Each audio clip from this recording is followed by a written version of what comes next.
All right. Thank you very much, Wasake.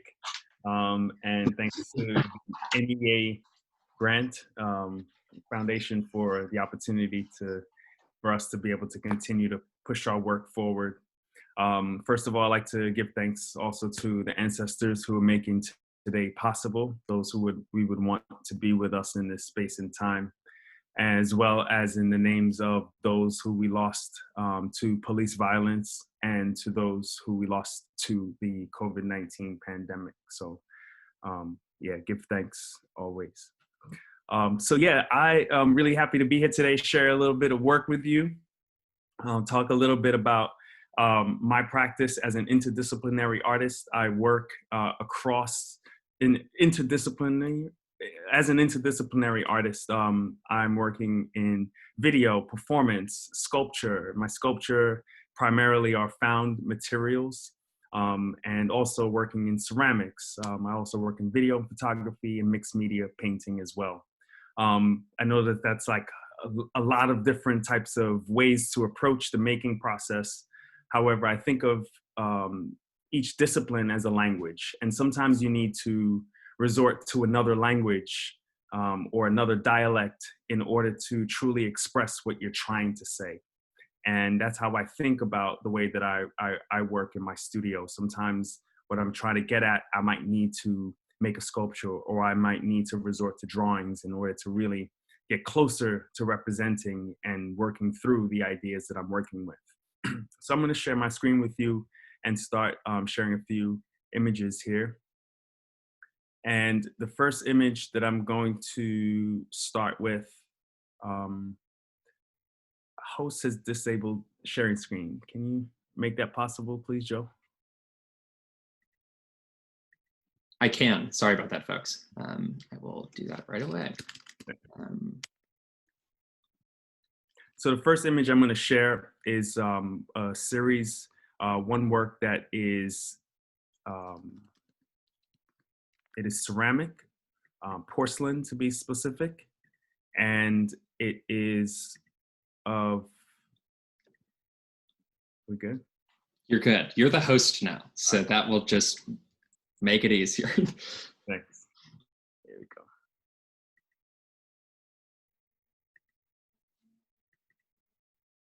Okay, voila. All right, so these these images here, this image is ceramic. They're porcelain teeth, oversized teeth that I've created, and they talk about trauma. This work is titled Trauma on Site. And I had been doing some research. My work really primarily deals with the impacts of colonialism in the Black diaspora. And in my research, I was reading through some texts by Frantz Fanon. And in one of the intros by Jean-Paul Sartre, it said, they fill our mouths with such high-sounding, gluttonous words that they stick to our teeth. And they, meaning the colonizers. And when I read that line, it resonated with me, because I think about the times where I have tried to, speak as though I was someone else, right? Try to adopt a specific type of language, a certain type of diction, a certain type of vocabulary in order to kind of fit into a space. And oftentimes in doing that, it feels like I have marbles in my mouth in trying to speak in this way. And so when I read this text, it resonated with me as that kind of feeling of having something, right? It says they stick to our teeth, the high sounding gluttonous words stick to our teeth. And I was also making the connections between the word sticking to teeth as sugar, sticking to teeth, rotting teeth, sugar being that product of slavery, the product that was being cultivated during colonization within the Caribbean and other parts of the world as well. So I was making that connection between the sugar, the rotting, and teeth, and also teeth being the one of those ways to identify people. If you are burned in a fire, usually your dental records are the things that they're able to identify you through. So teeth for me became the direct connection to slavery and colonialism. The image of the teeth rotting also connected to the Black Death, right? So piling all of these teeth in a space um, evoked for me the piling of bones at some sort of mass burial site. So within this, I started to also think about how else can I bring in the other aspects of what I'm thinking about within this kind of structure, this colonial structure.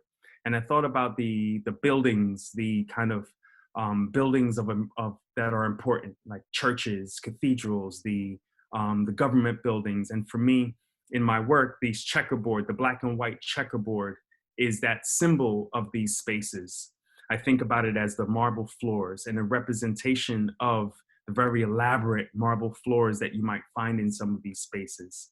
And when I hear the sound of like hard bottom shoes walking on these type of floors and it echoes, it's a haunting kind of sound to me. So I felt that by combining this checkerboard floor and these haunting spaces with the teeth in this way, as well as the net and the bust of a little white boy and little white girl within that context, kind of brings together and helps me to kind of think through this idea of trauma in a specific location, a specific site.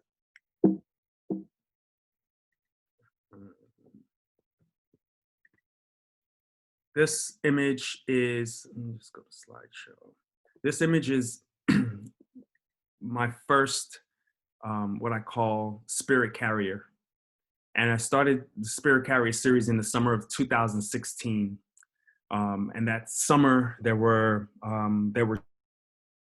particularly two killings of unarmed Black men that really had me a little frazzled in the way that I was preparing my MFA thesis at that time, and the installation wasn't going as planned. And so I was in this space where I wasn't feeling good about what I had planned for the space, and thought and knew that I had to kind of think through something new way of presenting it, or somehow create new work, etc. But the meditation of Black Death was on my mind. And during a lecture, I was just sitting there, just freehand, just sketching, and this form came to me. And I knew at that moment in time, like that was what was going to be necessary for that space. And I call them spirit carriers because I think about the moment where the life is taken from a person, specifically thinking about unarmed Black and brown people that were killed by police, like that moment where I believe that there's a split between the spirit and the body in that violent interaction. And I felt like there was a need for something to care for their spirit in that moment. So this is what started the series of spirit carriers. The architecture of the spirit carriers comes from the Yoruba spiritual practice coming from West Africa. And in that practice, the chief or the Oba wears a crown, and the crown is in the shape, almost like the shape of a cone in a lot of instances. And they have these beads that cover the face to protect the chief from any kind of negative energy, as well as to protect the public from the power of the chief. And so with this, I adopted that architecture within this as a way to protect the spirit and to keep out any kind of negative energy from further harming the spirit of this individual. And then also these hang, so they float in a space as though they're flying. So far there's about 16 of these. I don't make them specifically for one individual. I think about it as a collective. So it's an ongoing series, and I guess that would really go without saying at this point. The next one is also from that same series, so just want to share that.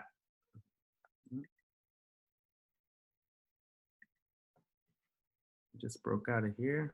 Sorry about that. So yes, so the series, the Spirit Carriers are ongoing, and I will be having an exhibition of that work and installation at the end of December at the Nasher Sculpture Center in Dallas, Texas. And that will happen at the end of November. And here is the other spirit carrier here.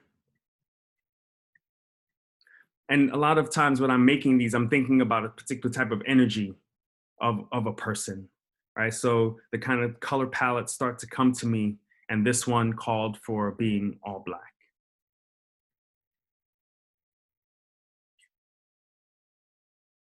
My work also is, a lot of my works are also wall hung. So this piece here is titled at Bundle House, After the Fracture, because after the fracture came something like paradise. And this was on view at the Perez Art Museum as part of the exhibition, The Other Side of Now, Contemporary Art of the Caribbean Archipelago.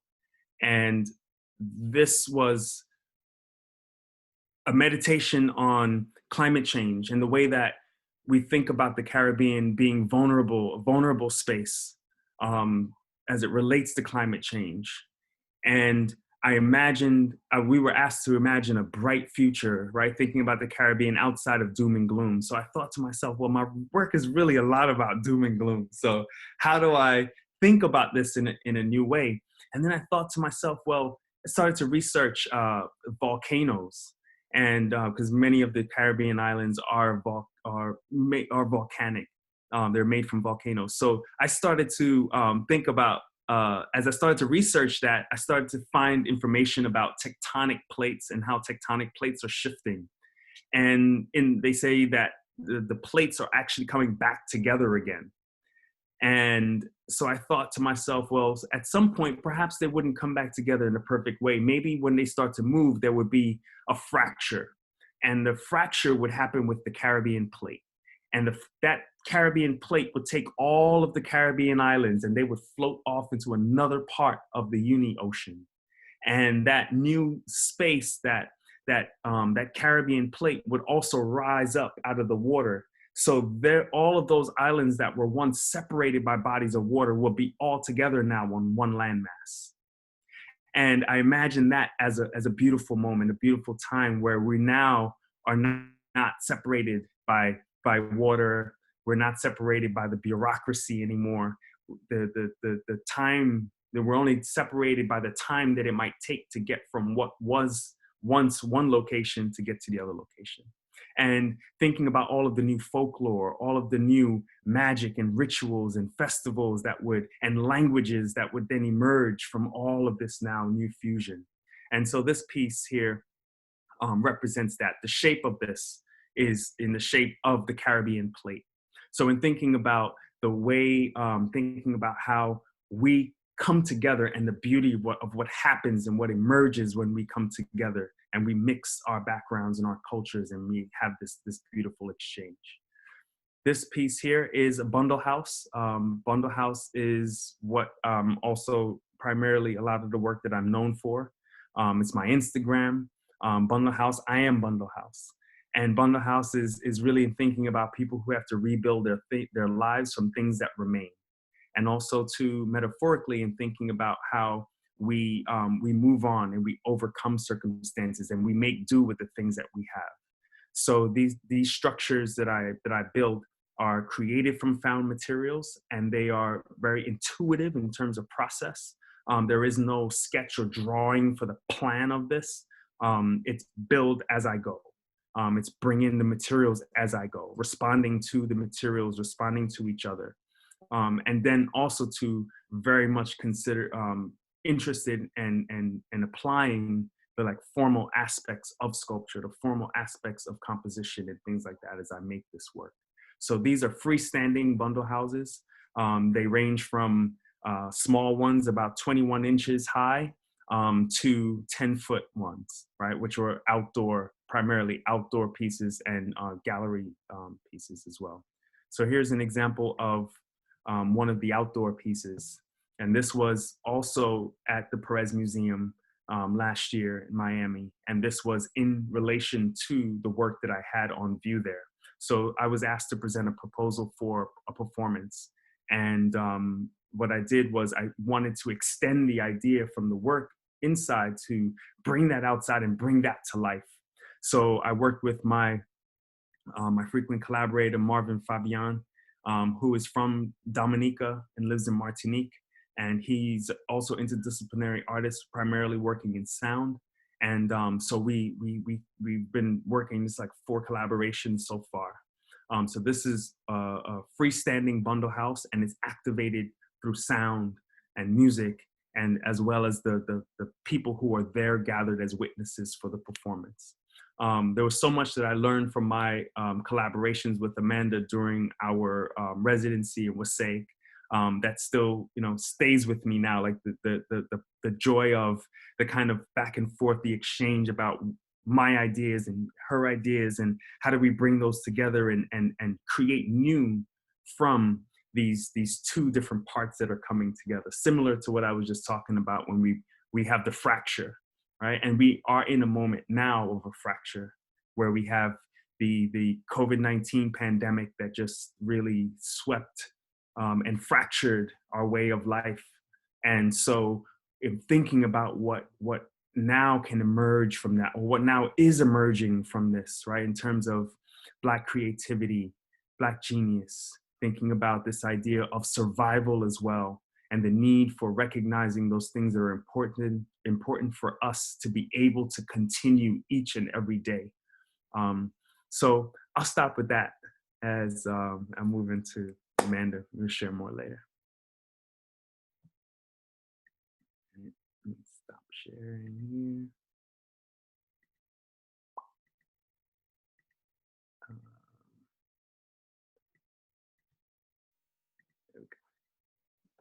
Nyugen, can you make me the host again really quick so that I can share Amanda's slides? Yes. Great, thank you. Okay, should work. I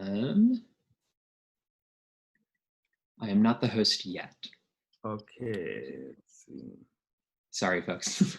No problem. Okay, go for it. I think that should work.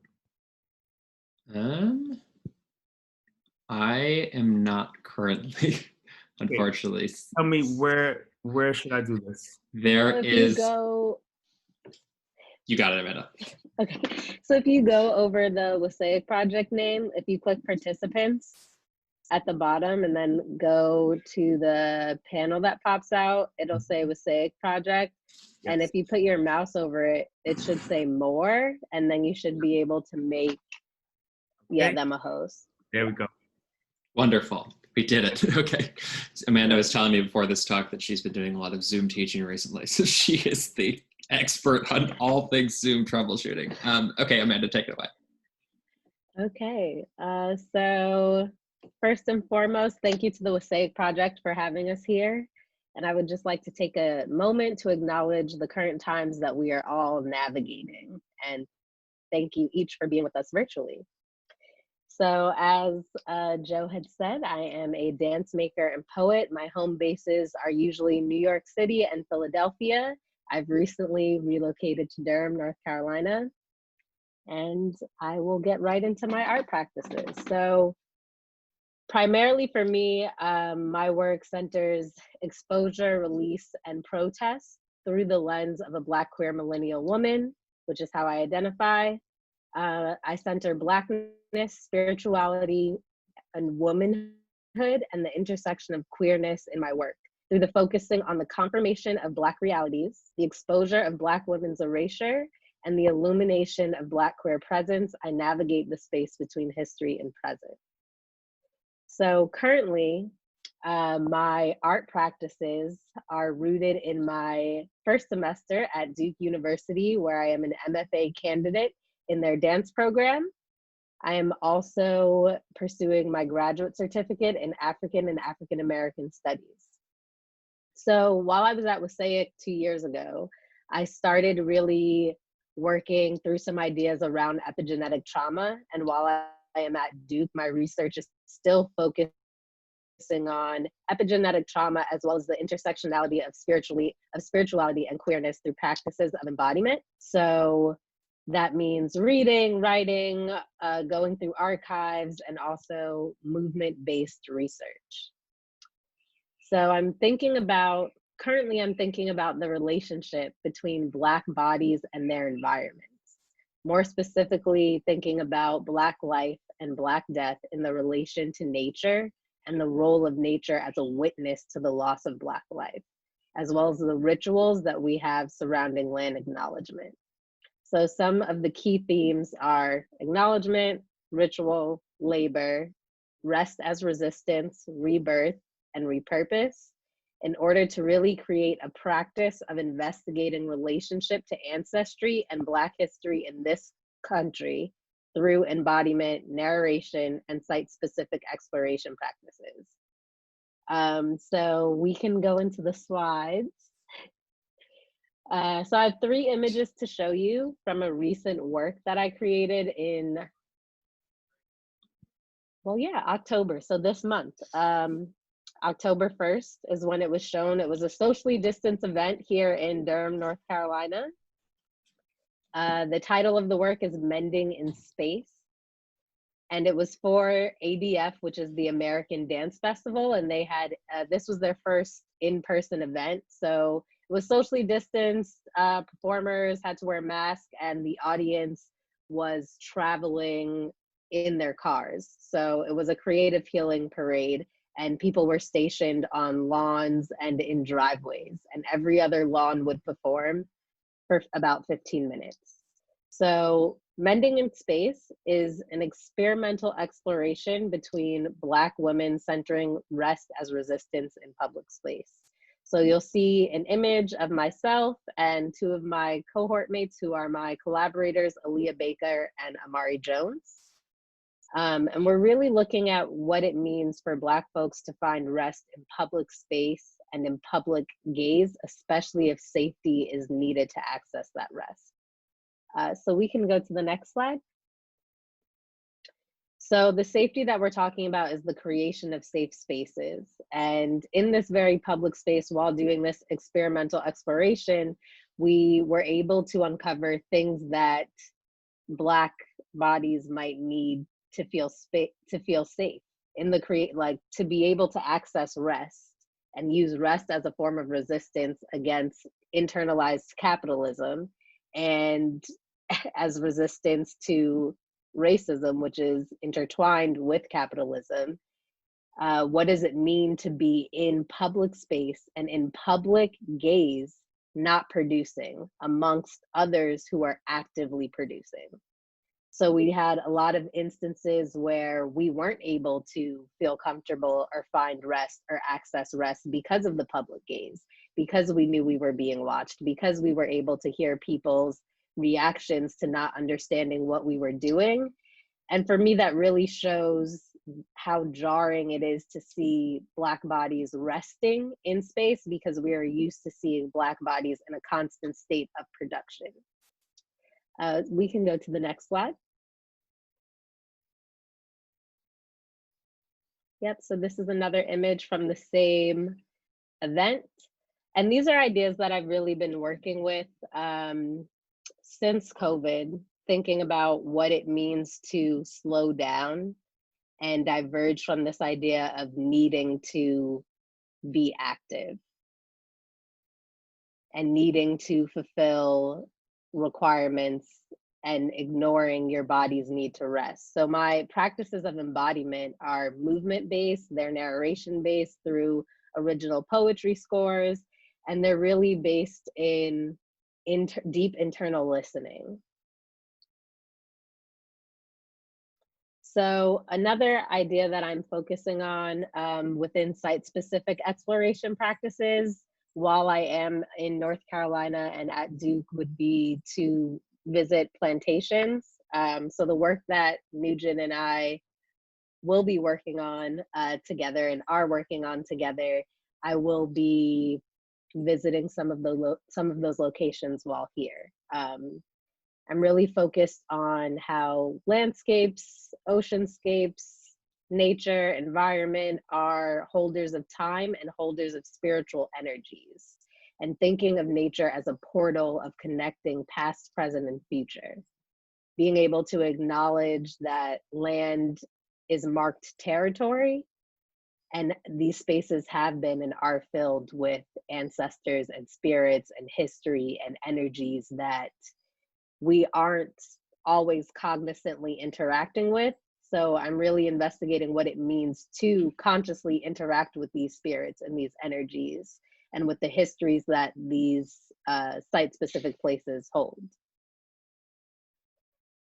So that work was about 15 minutes in length. We did it 2 times. So we did it in a dress rehearsal space, which was, most of us found it very easy to access rest, because in that state, there was no audience, there was nobody watching. It was all primarily artists, and we were able to really focus on where we were, on our breathing and listening to our body. And I'm interested in rest, not just as sleeping, but as something that is also active.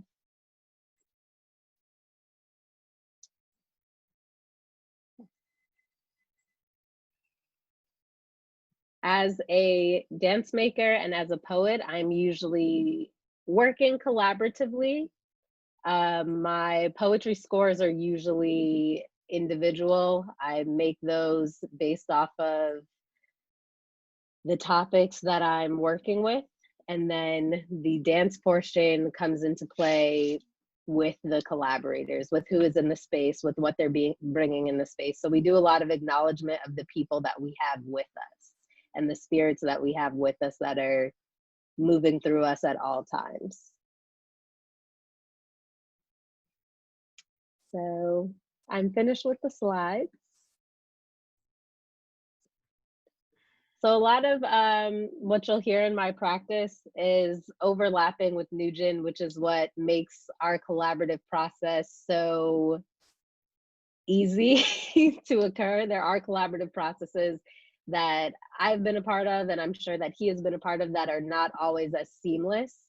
But working with someone who also is on the same page in terms of researching ancestry, working with embodiment, understanding land practices, land acknowledgement, and really also doing that deep dive into historical research and archives makes these collaborations go a lot smoothly. So Indeed. yeah, I'm ready to go into our project that we'll be working on or that we are working on for this NEA grant.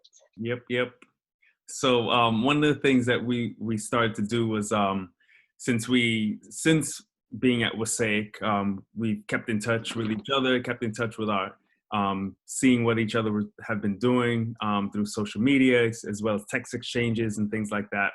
And so when it came time when we got the grant, we started to talk about what it means to make this performance. So essentially, we were going to go to WSAIC and be there for 2 weeks to work it all out. And then, of course, the pandemic struck, and we had to kind of rethink what that means in terms of our collaboration. And I think even before we started to think about the collaboration, we were just like, asking each other where we are personally in our lives at that moment, Yeah, we definitely, so as Nyugen said, initially this was going to be in person. So that we were going to do a 2-week residency type of thing in June, actually, to create the installation and the performance. And honestly, May rolled around and WSAIC reached out to us to see where we were, and we told them that we had to wait until August to really dive into the work. We really needed to take care of ourselves as artists, as people, before working on this collaboration, because our work centers, Black life, but Black life is in relation to Black death. And just with everything going on with George Floyd and Breonna, it was a lot to dive into the work and be active in navigating reality. So fortunately, we were able to now work in this virtual space and navigate that. Exactly. Yeah. So it's and through that, thinking about how the work was going to come together, I had to get to the point where I was actually being able to make work in the studio, because I had been just not been able to create anything, any objects. I actually music was my outlet, so I began to write and record music and collaborating with my brother remotely to make music, and that was the way I channeled all of the emotions and things that I had been going through. And then once I finally came through that period and rose into something else, I started to work on a series of scrolls, and thinking of scrolls as a way to navigate, right, to go forward.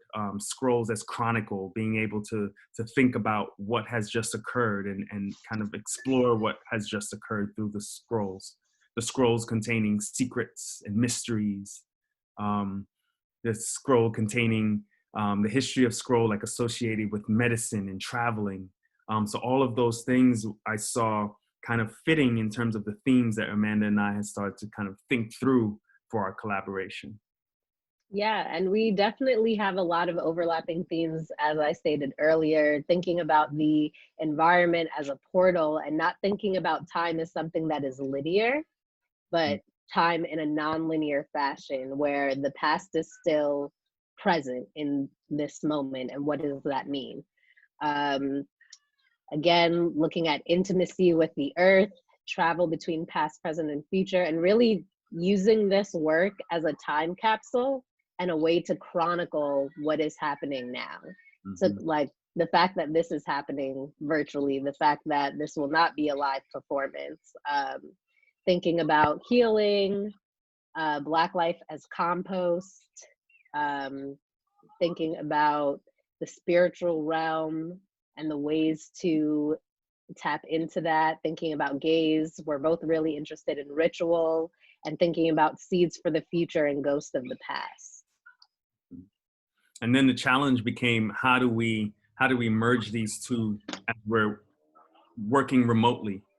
And so we thought about the video, being able to produce some sort of video. And then so right now we're in this process of continuing the dialogue and sharing the images, sharing the work in progress. So that way we could start to think about how the idea of the scrolls and movement come together within a video work. And for me, that's one of the like beautiful parts of collaborations. It's like, you know, you have all of these variables which you're bringing together within an equation, and not knowing what the answer is, what the end result or the answer of that problem you're trying to solve will be. It's like, you know, bringing these elements together and then finding what other elements you need to pull in order to make that work. Yeah, and just going off of that, this idea that we have has evolved multiple times. So Nyugen comes in with his ideas, I come in with my ideas, and from June to now, it has evolved and just continued to grow. We're interested in video, movement, the scrolls, as well as written text as a narration. So it'll be really interesting to see the final product. One of the things I had been thinking about, and you mentioned when you said rest, the relation to rest and capitalism, is that one of the things that that occurred to me that had me in such a state, I don't know, it was like a state of disbelief, also a state of just like being unsure of the next move forward, right? In context of all of what has happened here from March into now, and where there was this kind of moment where everyone was saying, where many people were saying, "Oh, take all the time you need. Take all the time you need. We understand. We understand that this is right now is a kind of turbulent time, and no rush, no rush, no rush." And then all of a sudden, it felt like everyone's expectations have now, boom, have now come back. Like there isn't that kind of leeway for, you know, someone who still might be going through and working through all of the residue of all of this time. And that really, I think I'm still processing that, right? And it's like this idea of rest related to capitalism, and in order for capitalism to continue to operate in the way that it has, it's like there can't be a space for the rest, you know. So I've been thinking about that and working through that myself at this point still. Yeah, thinking of rest as resistance and really trying to listen to my body has definitely been a more so challenging experience, especially since the semester has started. And, my school thankfully has a lot of COVID, policies in place, but not really related to the fact that we just had this extended time period of being able to move at our own pace. And it really, institutions really are not acknowledging how jarring it is to be thrust back into the throes of capitalism. And it's like rest and capitalism are two opposite ends of the spectrum. So trying to do one while having to interact with the other is definitely a challenge. The deadlines, not really acknowledging the current social political climate, not really, outside of saying, hey, let's vote, not really talking about the elections, not really talking about the protests that have been happening since June and the continued loss of Black life that has been following these protests, and really just focusing on production. It's like institutions are really focused on getting back to this process of capitalistic normalization as opposed to what the human body needs, which is one thing that the pandemic had given a lot of people insight to. Like, oh, actually, my body needs to rest. My body needs to sleep. My body needs to eat this way, So it's really interesting. I had one of the songs that I was writing, part of it goes, in terms of this, like, almost expectation or hope that we could continue to rest. It was like, it goes, was I too naive? Nah, they had a hell of practice to deceive. 400 years exactly, and they sowed their seeds and still reaping off the trees that bring disease. Somebody please tell me, how do I make sense of it? Go about collecting it. Mind, body, spirit split. Damn, I feel the deficit. Damn, if it ain't some devil shit.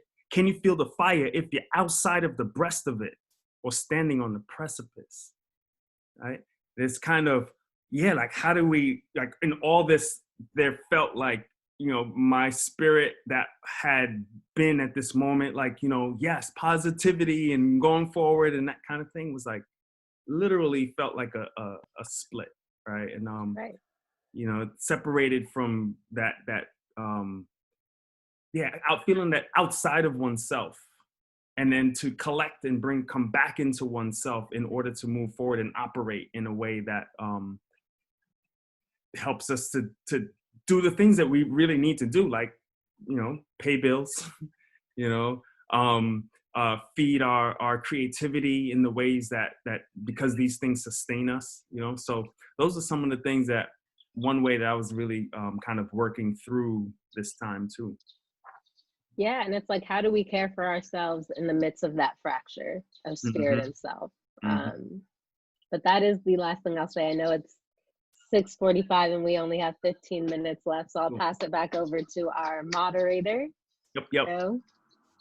Hey, everybody. I have a million questions, but we are going to open this up for questions from the audience right now, just to sort of recap the technical aspects of how this is going to work, since we have quite a few people in here right now. We are going to use the hands raised function of Zoom to sort of like, so that we don't have people talking over one another. So if you have a question, you can click the participants button in the bottom left of your screen, and then a menu should pop up on the right side, and you should be able to raise your hand if you have a question, and then I will like call on people to be like, if there are, say, 3 people with questions, I'll be like, all right, you come off of mute first and ask your question, and then the next person can come up. You can also just feel free to send a question in the chat, and then I will relay that to Amanda and Nyugen. We actually already have a question queued up from earlier in the chat from earlier in the talk. It's a question from Stephanie Surratt for Nyugen. Stephanie's asking, is there a medium that you want to explore, but you have yet to explore it? Mm. Yes. And I'm in the process of exploring, working in brass. So I'm working on a series of sculpture that's related to my African ancestry. So it's a long-term multi-stage process and project where I've actually done the African ancestry DNA, and I'm waiting for the results. And that is going to help me to determine some specific questions that I have, and that's going to be applied to some sculpture, a series of sculpture that I'm going to cast in brass. So that's a medium I haven't worked with yet, working with molds and foundries and stuff. So I'm really excited to do that. Can you say a little bit about why brass in particular? Yeah, because brass on the continent of Africa, we have a long history of working in brass in terms of sculpture. In Benin, specifically thinking about the brass motifs, the brass sculpture that has the legacy that comes from there. And I'm half Haitian. Many of the enslaved Africans in Haiti were from that area of Benin. And so I'm connecting back to that ancestral legacy and wanted to incorporate and bring that that part of that DNA memory into my practice. Great. I actually want to jump in with one of my own follow-up questions here. You just mentioned DNA memory. Amanda, during your portion of the talk, you were talking about, let me just go back through my notes here really quickly. You were talking about epigenetic trauma as a focus of your work. Can you say a little bit about what you mean by that? And then also, can you collectively talk about the ways in which that specific topic has or hasn't come up in your collaboration with one another? Yeah, so epigenetic trauma is the study of how trauma is passed down through genes. So essentially, we all have DNA. We all have different cells. We all have different genes. But our environment can cause certain genes to trigger, which can cause for actual physical health issues. So how Black women have a lot of reproductive issues, that's not just a health thing, that's also linked to epigenetic trauma. PTSD, depression, anxiety, all of these things can be transferred through your DNA and triggered based off of your environment and different interactions that you have. So I'm thinking about that really in terms of all of Black existence within this country. When you think about poverty, when you think about redlining, when you think about housing, when you think about like all different types of discrimination, water discrimination, access to clean water, like these are health issues that are then passed down due to environment, or things where you can be completely healthy and then be triggered. Yes, and then the latter part of your question one more time, please, Joe.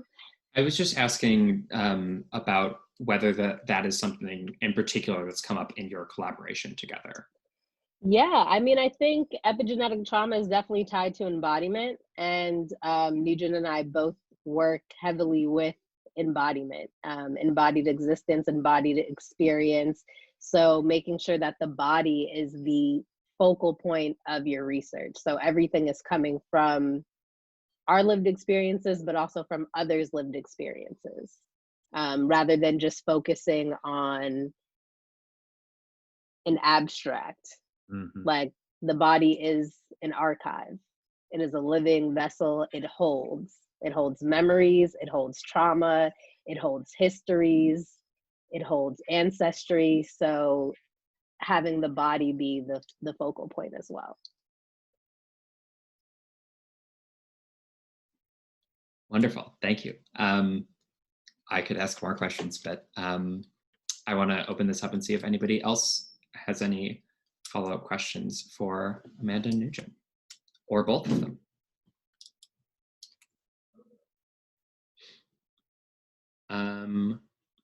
I see Charmaine is raising her hand. Feel free to take yourself off mute and ask your question. Hi, Amanda. Hi. I'm so excited that WSAIC has built this fabulous thing. Nyugen, I'm sorry I never met you, but I'm glad. I'm just wondering, and I came in a little bit late, but I'm wondering what your plans are beyond COVID, because we're going to come back, and how you're going to take WSAIC by storm.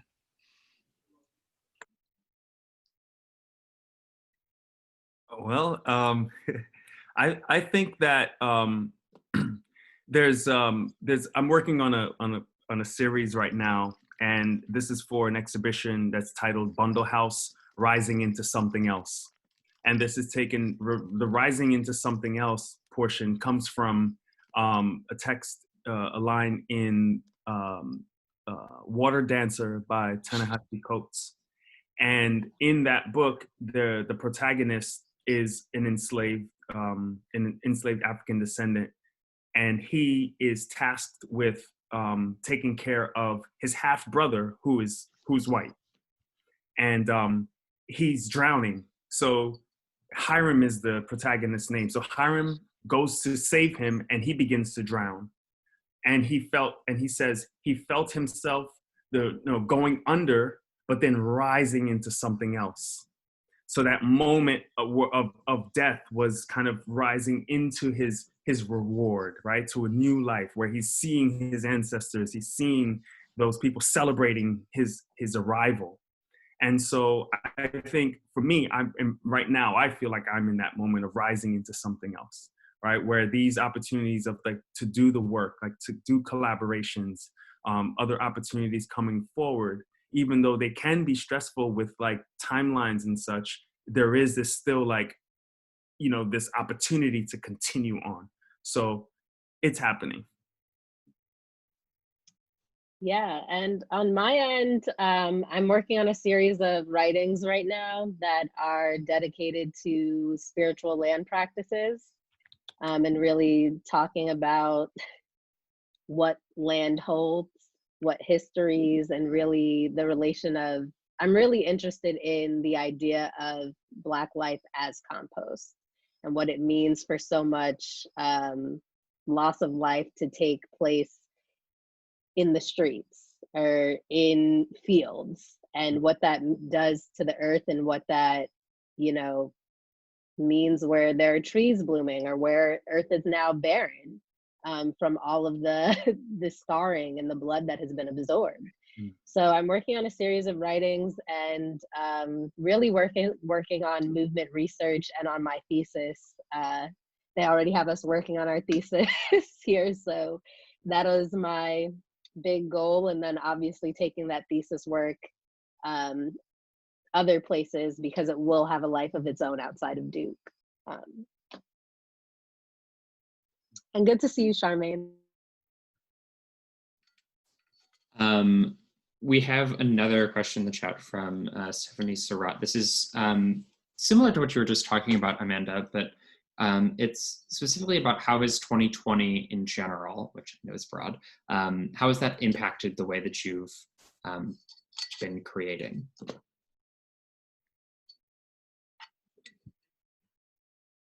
Honestly, for me, a lot more collaboration. 2020 has brought I'm doing this collaboration. I just had another collaboration with another videographer, a collaboration with another artist, Sirius Willie in Philly. Yeah, I think it's making me and others really think about the fact that you don't have to carry this load alone when you're making social political work, when you're making spiritual work, when you're making work that is tied to existence, especially again, election season. I don't have to name everything that's been going on from March to now, but especially during these times, I think collaboration and community are really important. So I've been looking to work more in those ways, as opposed to just leading on myself to create and, be an archive. Yeah. I think it helped me to go a little slower. 2020 started out very fast with a lot of traveling and a lot of tight due dates. And so even though I thrive with that kind of pace and enjoyed all of the movement and traveling for shows and stuff like that, when I actually had to stay still for a while, it felt really nice in the beginning. And so it as a result of that, I think slowing down, right? And also being able to say no to things. It gave me a little bit more kind of, power to say, nah, I'll pass on that one for now. We don't know where we'll be in 3 weeks from now. So I can let it go. So that's one way. Yes, the power to say no. Mm-hmm. That really also came out. Being able, as an artist, I feel like usually I always have to say yes. And now I'm really able to be like, actually, I need to take some time. I don't need to have 1,000 things on my to-do list.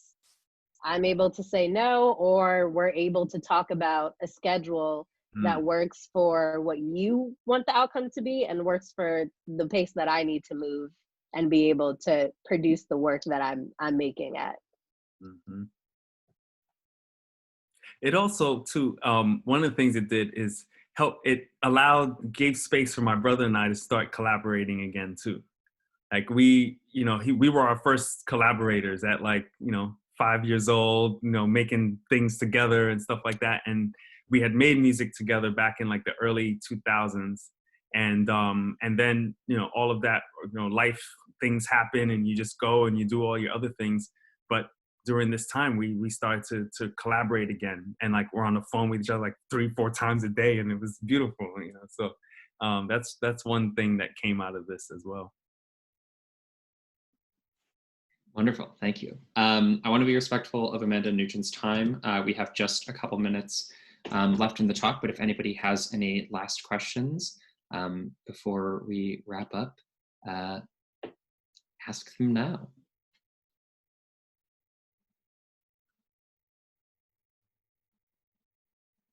Okay, great. If nobody else has any other questions, I will wrap things up and say thank you to both Amanda and Nyugen for taking the time to give this talk. This was really great.